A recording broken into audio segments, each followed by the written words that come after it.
여러분 안녕하세요. 자, 이 두 번째 주 수업을 시작하도록 하겠습니다.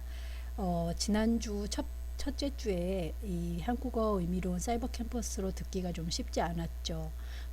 학교에서 이제 이 코로나 바이러스 때문에 갑자기 이런 것들을 준비하게 됐는데, 물론 여러 가지로 준비를 하긴 했지만, 그래도 이제 갑자기 하다 보니까 여러 가지 문제가 생겼던 것 같아요. 그래서 저에게 개인적으로도 동영상 받아보기가 좀 힘들었다, 아니면 출석 체크가 제대로 안 된다, 이런 연락들이 오고 있는데, 저희도 수업을 이렇게 올리는 우리도 선생님들도 사실 동영상을 올리는 게 너무 쉽지가 않았어요. 그래서 여러 가지 문제들을 이제 조금 조정할 거고, 동영상도 보니까 저는 이제 내용에 따라서 좀 잘라서 찍었는데, 그러다 보니까 동영상이 좀 크면, 그러니까 용량이 좀 크면 여러분들이 돌려보기가 좀 힘들었던 것 같아요. 그래서 이번 주부터는 내용으로 제가 끊어서 녹화하지 않고 시간으로 25분 정도씩 나누어서 되도록이면 녹화를 하도록 하겠습니다. 그래서 제가 중간에 내용이 조금 중간에 이상한 데서 좀 잘려도 시간에 맞추어서 잘라서 녹화하는 것이다 라고 생각하기 바라고, 25분 정도짜리 녹화분을 한 3개 정도씩 매주 올릴 거예요. 그래서 3개 정도를 순차적으로 여러분들이 보면 되겠습니다. 그리고 출석을 걱정하는 학생들이 많은데, 지금 아마 사이버 캠퍼스에서 자동으로 출결 체크가 안 되는, 오류가 좀 되는 경우가 많은 것 같아요. 그래서 제가 나중에 한꺼번에 여러분들이 과제 제출하는 것들 있잖아요. 그런 것들 한꺼번에 보면서 출석은 제가 하나씩 체크하도록 할 테니까 너무 걱정하지 않아도 됩니다.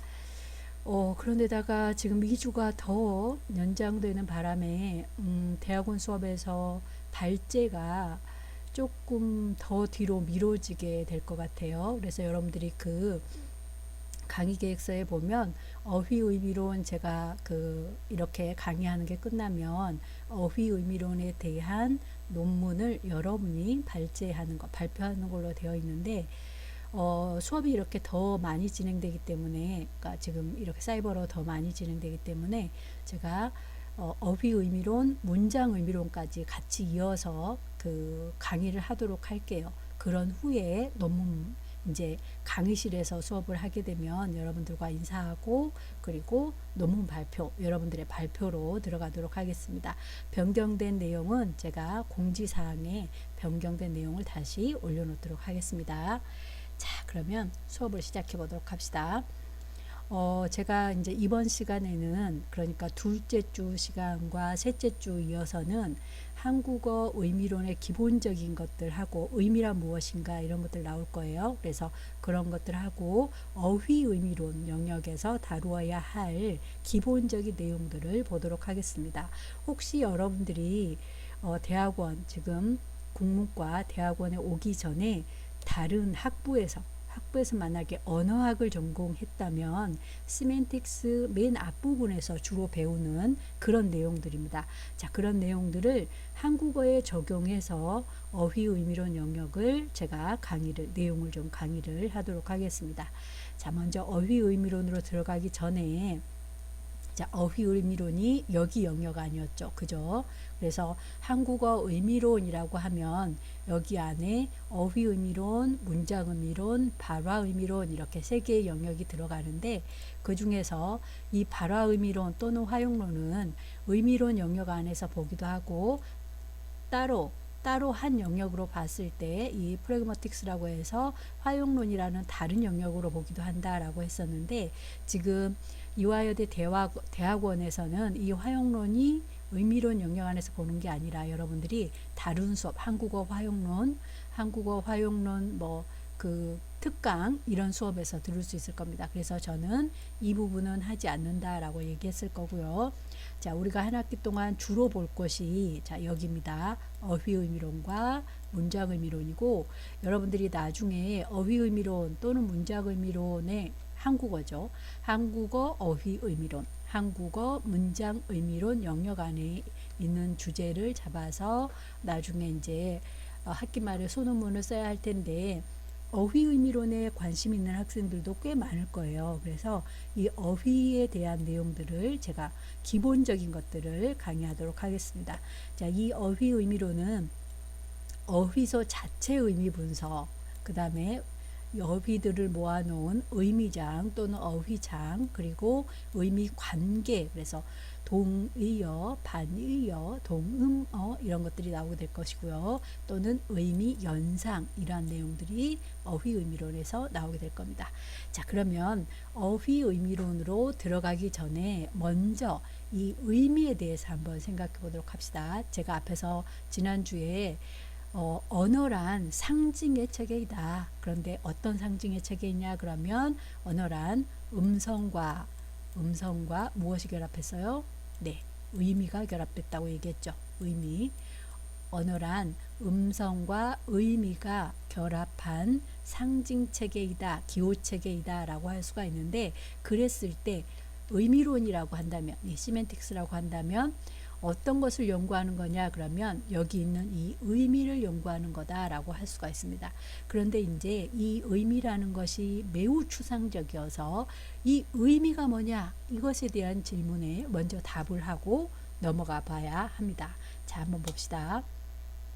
우리가 의미를 연구하는 학문이다 라고 했을 때 한국어 의미론, 그러면 한국어의 의미를 연구하는 것이다 라고 했을 때 이 의미라는 것의 의미는 뭐냐 라고 질문할 수가 있다는 겁니다. 이 질문에 대한 답부터 먼저 하고 의미론, 어휘 의미론으로 들어가 보도록 할게요. 자, 의미, 그러면 이건 한자어죠. 중국에서 온 학생들은 이 한자어, 그 다음에 영어로는 meaning이라고 할 수 있습니다. 그런데 한국인들이 이 의미라는 단어를 사용하는 문장들을 살펴보면 이렇게 쓰죠. 이 단어의 의미가 뭐야? 여러분들도 뭔가 의미 있는 미소를 짓는데, 이럴 때도 의미를 쓰고요. 방학을 좀 의미 있게 보낼 수 없을까? 이럴 때도 의미를 씁니다. 또는 오늘 그 사람이 만나자고 하던데 의미가 뭘까? 나한테 그렇게 문자를 보낸 의미가 뭘까? 또는 이거는 이제 노래 가사 말인데요. 너의 그 한마디 말도 작은 뒷모습도 나에겐 커다란 의미다. 이럴 때도 의미라는 단어를 씁니다. 각각 지금 우리가 의미다 그러면 대부분은 단어의 의미 이렇게 생각하는데, 그거 외에도 다양한 의미라는 어휘들이 사용되는 것을 볼 수 있습니다. 그리고 또 하나 뭐냐 그러면 한국어에서 이 의미란 뭐냐 그러면 대부분의 사람들이 의미가 뭐야? 단어의 뜻이지. 이렇게 이야기를 할 겁니다.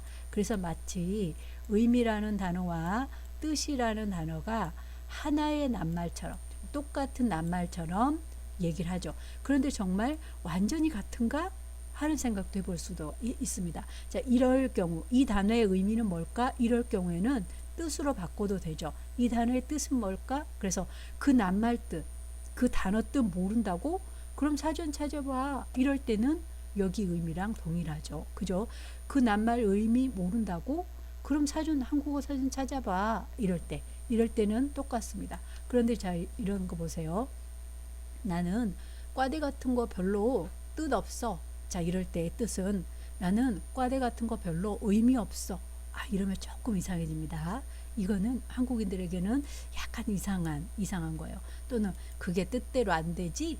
자, 이럴 때 그때 의미대로 안 되지? 이건 절대 안 되죠. 이건 정말 안 됩니다. 자, 이런 식으로 우리가 의미란 뭐냐라고 했을 때 단어의 의미, 단어가 가지고 있는 뜻, 이게 바로 의미 아니냐라고 단순하게 생각할 수 있지만, 그 외에도 의미라는 단어를 이렇게 매우 여러 유형으로 여러 가지로 쓰기도 한다. 또한 우리가 한국어에서 의미는 뜻하고 동의어예요. 같은 말이에요 라고 이야기를 하는데, 이것도 역시 이런 경우에는 같은 말이지만 그 외에는 약간씩 이렇게 완전히 똑같다고 말할 수 없는 경우들이 자주 존재한다. 자주 있다라는 겁니다. 자, 그래서 이제 우리가 그렇다면 이 의미라는 것의 의미가 뭐냐라는 것에 대해서 질문해 볼 수 있는데, 자, 이것에 대한 질문들이 그 이전에 많은 학자들이 이제 이야기해 놓은 것들이 있습니다. 자, 이런 기존의 학설들을 기반으로 하여 여러분들도 그렇다면 의미가 뭔가 이런 것들을 한번 생각해 보기 바랍니다. 자, 이거는 한국어 의미론에서 이제 대표적인 교수님이죠. 임지룡 교수님이라고. 자, 이분이 한국어의 이 의미라는 게 뭐냐라는 설명을 어떻게 하고 있느냐 그러면, 자, 이 의미라는 이 한자어는 뜻과 맛이 결합한 순 한국어로 한다면 뜻과 맛이 결합한, 이 미는 만미자니까 뜻의 맛이다 라는 뜻의 순 한국어다 라고 할 수가 있는데, 그때 이 뜻이라는 거, 이거는 미닝에 해당하는 거다. 자, 이거는 어떻게 얘기할 수 있느냐 그러면, 마음의 소리이면서 사람의 마음속 의도를 드러내는 속성을 지니고 있다. 그러니까 이 뜻은 여기 그림에 보면 마음에 이 품고 있는 이것을, 마음에 들어있는 이것을 밖으로 표출하는 의도성을 지닌 것이 바로 한국어의 뜻의 의미다, 미닝에 해당하는 거다라는 겁니다. 그 다음에 의미라고 했을 때 그러면 이것만 있느냐? 그게 아니라 이거를 한국어, 순 한국어로 고유어로 바꾸면 뜻에 여기 맛이 하나가 더 있었잖아요. 맛. 자, 이 맛은 센스에 해당하는 것으로서 외부에 있는 감각을 사람의 혀로 지각하는, 우리가 이게 맛이 뭐예요?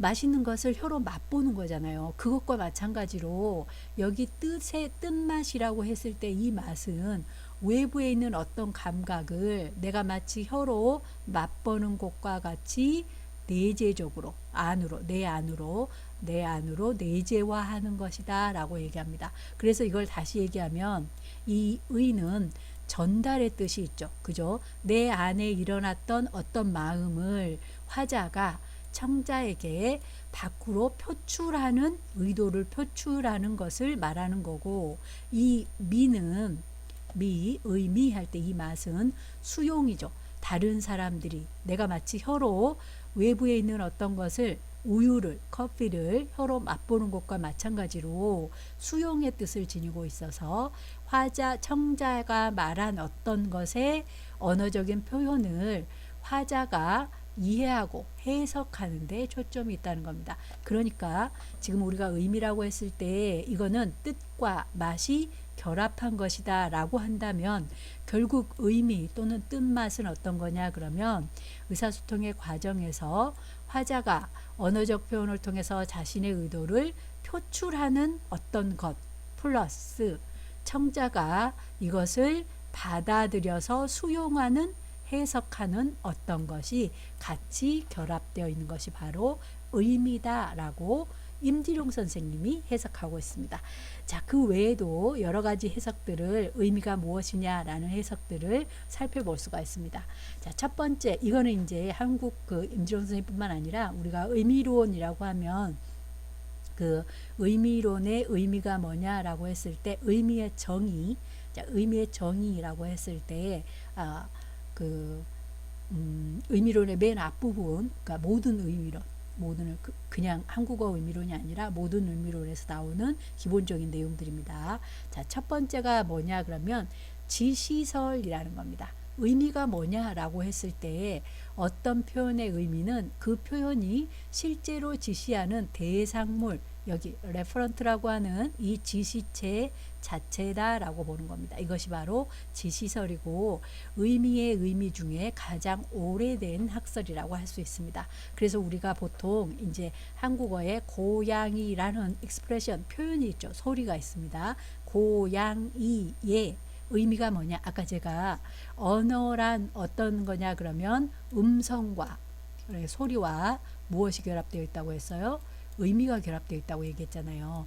그러면 이 고양이라는 소리, 음성의 의미가 뭐냐? 그러면 이 의미는 이 고양이, 실제 이 지시물, 이 소리가 가리키는 이것 자체다라고 이야기하는 겁니다. 이게 지시설입니다. 그럴듯한가요? 그럴듯해 보이죠. 그죠? 가장 간단한 뭔가 오래되면서도 가장 간단한 학설이죠. 그리고 이거는 고유명사와 같은 고유명사와 같은 것의 의미를 굉장히 명쾌하게 지정할 수 있습니다. 그래서 낱말의 의미를 그 낱말의 소리가 가리키는 사물 자체와 동일시하고 있기 때문에, 예를 들어서 첨성대의 의미가 뭐냐 그러면 실제로 첨성대 자체다라고 하는 것이 바로 이 지시설에서의 의미이기 때문에 이렇게 고유명사에서는 굉장히 유용하게 쓸 수가 있습니다. 첨성대가 뭔지 아세요? 지금 코로나 바이러스 때문에 여러분들도 저도 다 집에서 나가지 못하고 있는데, 나중에 이 사태가 좀 지나가면 경주라고 하는 곳이 있습니다. 경주, 경상도에 경주라고 하는 것이 있는데, 한국의 삼국시대 중에서 신라라고 하는 곳의 수도였던 곳이죠. 그래서 거기 가면 그 신라 시대의 다양한 것들이 굉장히 많이 남아 있습니다. 그 중에 하나가 첨성대입니다. 첨성대. 자, 이 첨성대는 뭐 하늘을 보고 뭘 했다 뭐 이렇게 나와 있는데, 첨성대 나중에 경주에 가면 한번 찾아가 보기 바랍니다. 특히 봄에 그 벚꽃이 필 때 굉장히 아름다운데, 정말 아름다워요. 저녁에 가도 아름답고, 낮에 가도 벚꽃이 정말 구름처럼 피어 있어서 정말 아름다운 곳인데, 나중에 한번 봄에 한국에 있으면 한번 가보길 바래요. 자, 그럴 때 이 첨성대는 세상에 하나밖에 없는 첨성대 그거잖아요. 그러니까 첨성대라는 소리의 의미는 그 첨성대 자체야, 그 지시책, 대웅물 자체야, 이렇게 얘기하는 겁니다. 굉장히 명쾌하죠. 그리고 문장으로 갔을 경우는 어떠냐 그러면, 만약에 이런 문장이 있었다고 합시다. 철수는 아침에 나무를 심었다라고 하는 문장이 있다면, 이 문장의 의미가 뭐냐라고 한다면, 오늘 아침에 철수가 나무를 심은 그 사태, 그 사건 있잖아요. 이것을 지시하는 대상이 바로, 지시하는 것이 바로 이 문장의 전체 의미다, 이렇게 설명합니다. 자, 그래서 이제 굉장히 단순하고 명쾌해 보이지만 사실은 조금만 더 깊게 생각하면 여러 가지의 문제점이 있다는 것을 우리가 알 수가 있습니다. 자, 일단 첫 번째는 일단 장점은 앞에서 제가 얘기한 것처럼 고유명사의 의미 규정에는 어느 정도 타당성을 지니겠죠. 자, 그런데 사물이 없는 경우, 사물을 지시할 수 없는 경우는 그러면 그것의 의미가 없는 게 돼버리잖아요. 그죠? 그래서 만약에 예를 들어서 동사들 묻다, 찾다, 자, 이건 사물이 없죠. 또는 믿다, 어렵다, 형용사들 이런 것들도 그것을 가리킬 만한 대상이 없습니다. 또는 명사 중에서도 믿음, 소망, 사랑 이런 추상명사들 역시 지시하는 대상이 없죠. 아주나 벽과 같은 부사들 또는 혹은 등의 접속사들, 자, 이렇게 지시할 수 없는 경우, 지시할 대상이 없는 경우에 무엇이 그러면 사랑의 의미냐, 무엇이 믿음의 의미냐, 무엇이 소망의 의미냐, 아주의 의미는 어떤 것을 지시해야 되는데 지시할 대상이 없으니까 그러면 아주라는 소리의 의미는 없는 거냐, 이렇게 질문할 수가 있다는 겁니다. 문제들이 발견되죠. 또 하나의 문제는 이 세상에 존재하지 않는 지시물의 경우는 또 어떠하냐. 그래서 한국어에 용이나 도깨비나 불사조 이런 것들이 있는데, 이런 것들은 이 세상에 존재하지 않죠. 상상 속에서만 존재합니다. 그렇다면 그런 것들이 지시물이 없는 경우 역시 도깨비의 의미가 없느냐, 이렇게 얘기할 수 있다는 겁니다. 저는 이 도깨비의 의미가 뭐냐 그랬더니 그 누구죠? 공유? 네, 공유라고 얘기하는 학생들이 있어서 제가 웃었는데, 도깨비 드라마에서 또 도깨비를 그 연기한 공유가 도깨비의 의미다 그러는데, 자, 그건 우스갯소리고요. 자, 이 도깨비, 불사조 이런 것들의 의미가 뭐냐, 이런 것들을 얘기할 수 없는 거고, 세 번째 문제점은 이런 것들도 있습니다. 지시물은 하나인데 언어 표현이 두 개인 경우가 있어요. 그래서 한국어의 샛별이라는 거, 그 다음에 개밥바락이라는 거, 금성, 이것은 지시하는 것은 하나입니다. 별, 금성. 자, 이 금성을 지시하는 단어가 세 개가 있어요. 샛별, 개밥바락이, 금성. 자, 그런데 이제 이게 어떻게 해서 이렇게 세 개의 명칭이 붙느냐 그러면, 예전의 사람들은 금성이 저녁에 뜰 때와 아침에 새벽에 뜰 때 서로 다른 별인 걸로 알았던 거예요. 그래서 저녁에 밥 먹을 때, 저녁밥을 먹을 때쯤에 잠깐 떠요. 동쪽 하늘에. 그러다가 사라지죠. 그리고 새벽에 다시 그 별이 뜹니다. 금성이에요. 같은 금성이에요. 근데 다른 별인 줄 알고 새벽에 뜨는 별, 그래서 샛별이라고 명칭을 또 붙여준 거예요. 자, 그럴 경우에 금성은 여기 하나인데 소리가 여러 개가 있잖아요. 여러 개. 그러면 이것들의 각각의 의미도 만약에 지시물과 소리가 가리키는 의미가 이 지시체다라고 했을 경우에 그러면 얘네들도 다 의미가 같아야 되죠. 같아야 되잖아요. 이거니까. 그런데 사실 다 같냐 이거죠. 같지 않다는 겁니다. 똑같은 금성이지만 저녁에 뜰 때 개밥바락이라고 명칭을 붙인 거는 저녁에 밥 먹을 때쯤 개가 밥을 달라고 주인을 바라보고 있을 때쯤 나오는 별이라는 거예요. 그래서 개밥바락이고 샛별은 새벽에 반짝반짝하고 뜨는 별이라는 뜻입니다. 분명히 의미가 다르잖아요.